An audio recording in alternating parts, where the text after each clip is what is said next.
Assalamualaikum warahmatullahi wabarakatuh. Halo, perkenalkan, nama saya Dea Cynthia Bella. Dalam video ini, saya akan membahas mengenai mekanisme perdagangan saham di Indonesia. Selamat menyaksikan. Sebelum membahas mekanisme, ada baiknya kita mengetahui terlebih dahulu tentang pasar modal. Pasar modal atau capital market merupakan pasar untuk berbagai instrumen keuangan jangka panjang yang bisa diperjualbelikan, baik surat utang, obligasi, equity, saham, reksadana, instrumen derivatif, maupun instrumen lainnya. Pasar modal merupakan sarana pendanaan bagi perusahaan maupun institusi lain, misalnya pemerintah, dan sebagai sarana bagi kegiatan berinvestasi.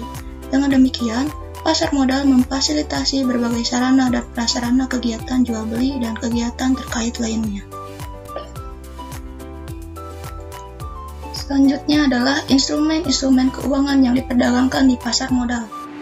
Yang pertama ada saham, yang kedua adalah surat utang atau obligasi, yang ketiga adalah reksadana, keempat adalah exchange trade fund atau ETF, dan yang kelima adalah derivatif.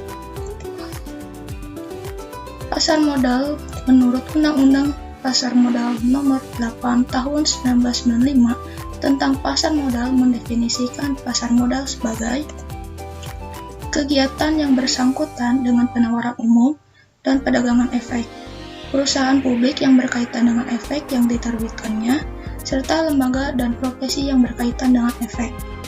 Pasar modal memiliki dua fungsi. Yang pertama adalah sebagai sarana bagi pendanaan perusahaan atau sebagai sarana bagi perusahaan untuk mendapatkan dana dari masyarakat pemodal atau investor. Dana yang diperoleh dari pasar modal dapat digunakan untuk pengembangan usaha, ekspansi, penambahan modal kerja, dan lain-lain. Yang kedua, sebagai sarana bagi masyarakat untuk berinvestasi pada instrumen keuangan seperti saham, obligasi, reksadana, dan lain-lain. Dengan demikian, masyarakat dapat menempatkan dana yang dimilikinya sesuai dengan karakteristik keuntungan dari risiko masing-masing instrumen. Selanjutnya adalah jenis pasar modal. Pasar modal terbagi menjadi dua jenis. Yang pertama adalah pasar perdana. Pasar perdana merupakan pasar di mana saham diperdagangkan untuk pertama kalinya sebelum dicetakkan di Bursa Efek Indonesia.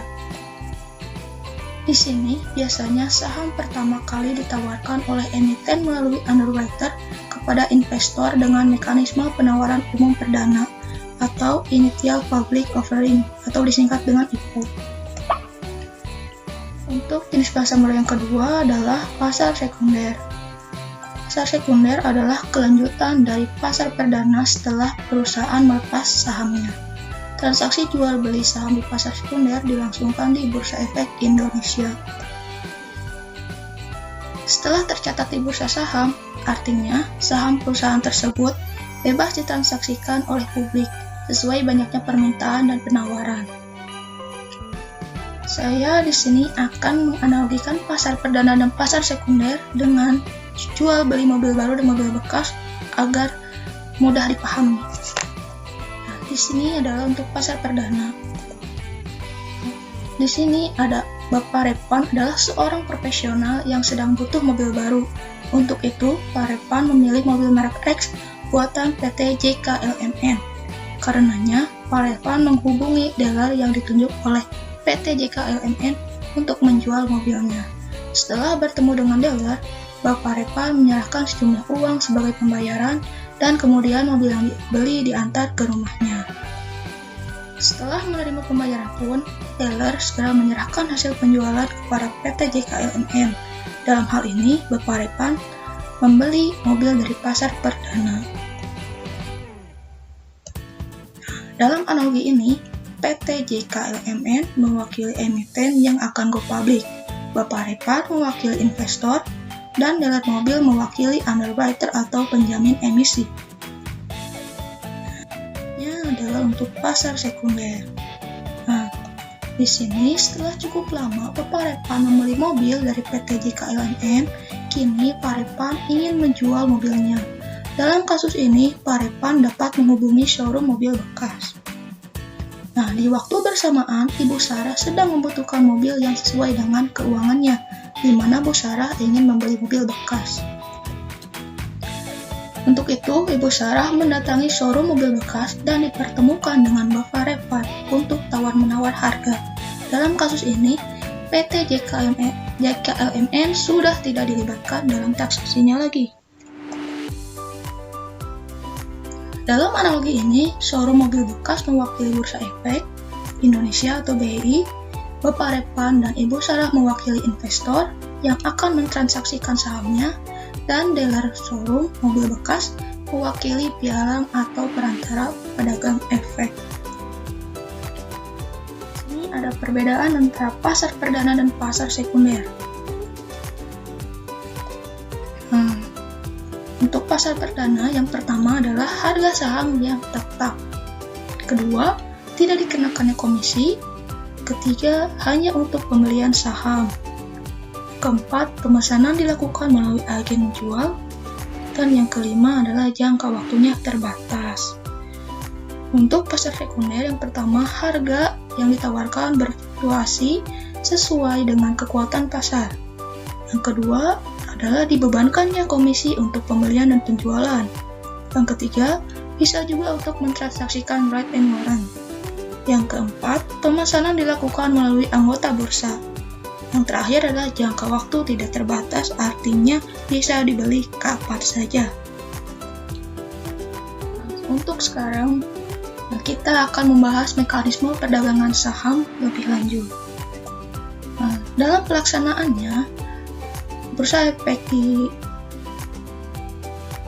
menggunakan fasilitas JATS NextG. Perdagangan efek di bursa hanya dapat dilakukan oleh anggota bursa yang menjadi anggota clearing KPI. Anggota Bursa Efek bertanggung jawab terhadap seluruh transaksi yang dilakukan di bursa, baik untuk kepentingan sendiri maupun kepentingan nasabah. Untuk lebih jelasnya, mari perhatikan gambar yang ada di samping. Di sini sudah terlihat jelas alurnya dan siapa saja yang terlibat. Nah, untuk itu saya akan menjelaskan lebih lanjut lagi agar mudah dipahami. Nah, ini ada 5 langkah transaksi saham. Yang pertama adalah pra-pembukaan. Perdagangan saham dilaksanakan dengan fasilitas yang disebut dengan Jakarta Automated Trading System NextG yang dapat dilakukan oleh mereka yang sudah menjadi anggota bursa dan anggota clearing KPI. Mereka ini akan berpartisipasi dalam sistem perdagangan saham ini untuk kepentingan sendiri ataupun kepentingan nasabah. Dalam pra-pembukaan ini, anggota bursa dapat memasukkan penawaran jual atau beli saham yang dilakukan dengan metode lelang elektronik pada JATS NextG. Yang kedua adalah proses transaksinya.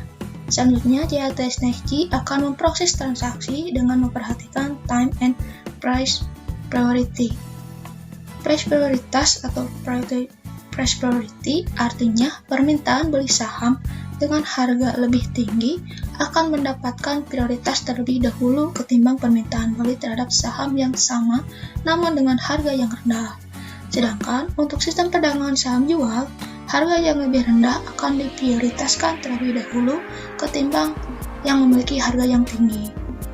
Yang kedua adalah prioritas waktu atau time priority.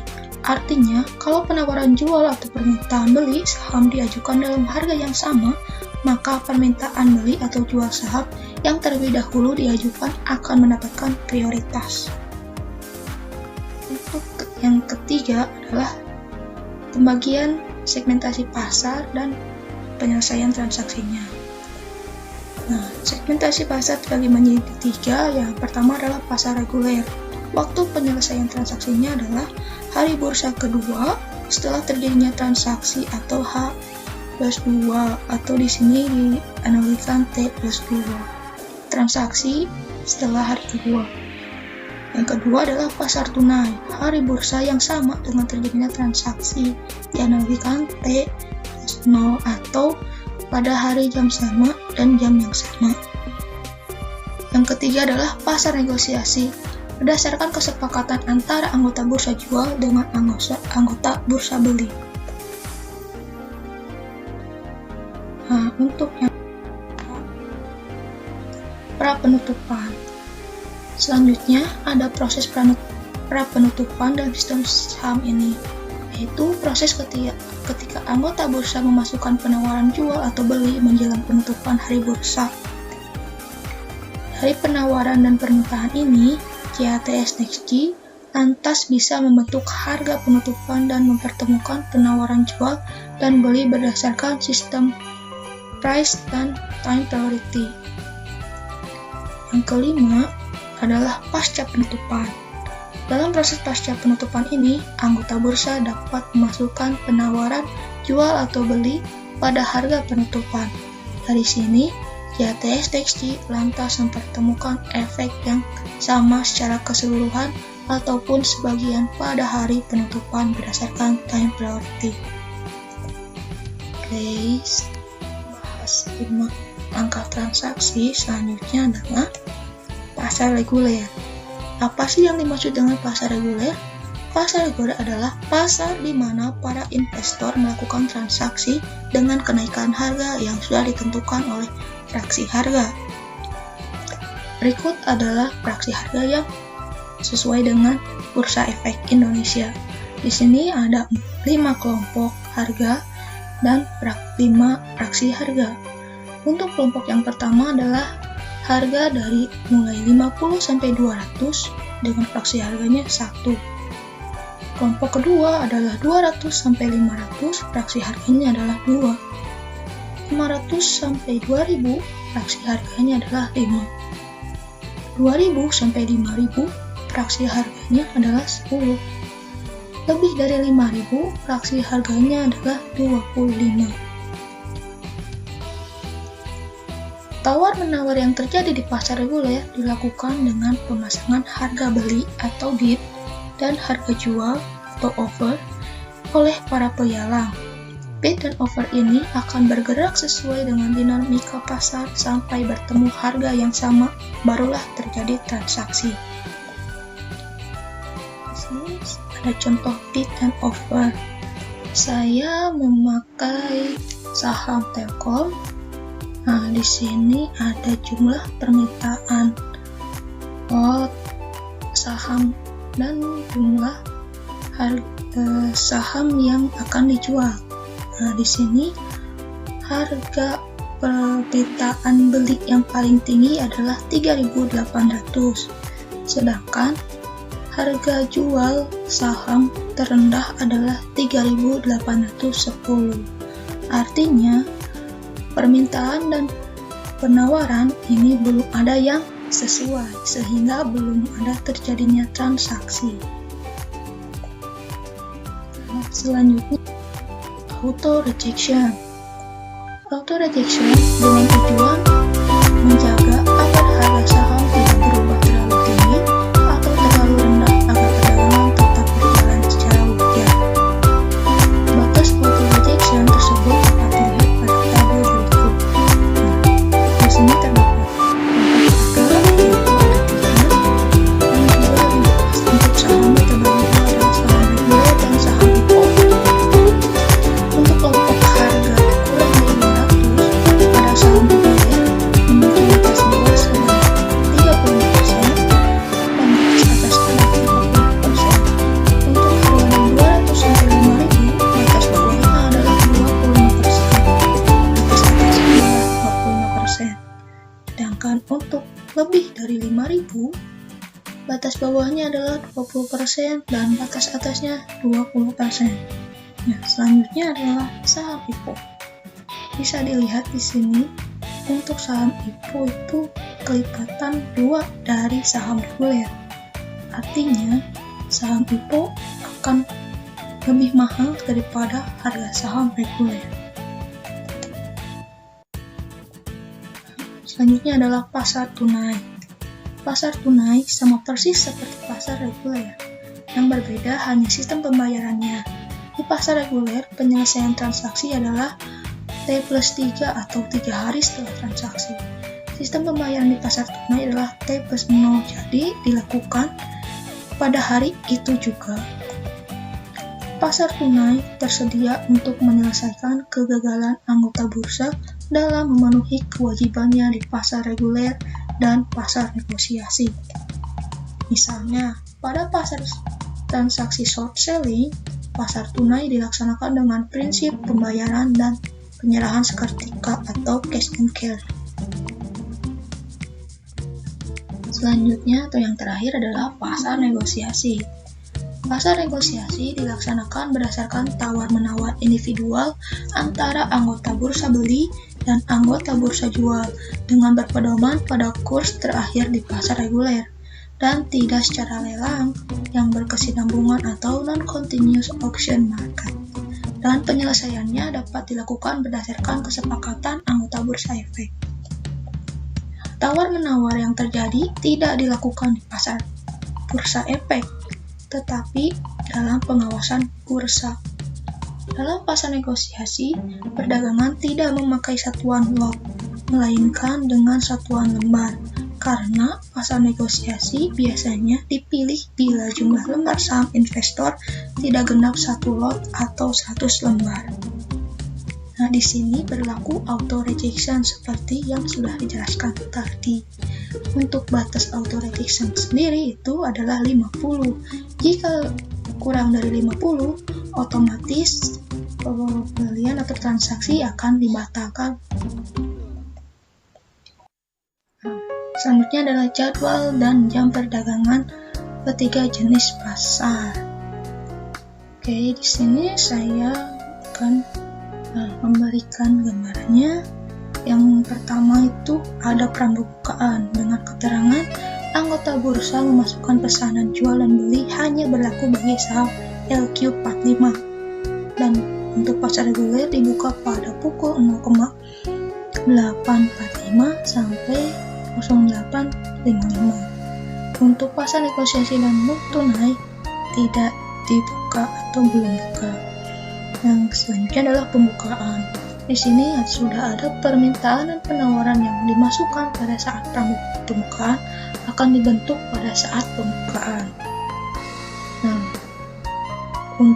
jamnya adalah jam 08.55 sampai 09.00. Selanjutnya adalah sesi pertama, itu mulai dari Senin sampai Kamis. Tidak ada keterangan atau bisa disebut juga lanjutan dari pembukaan.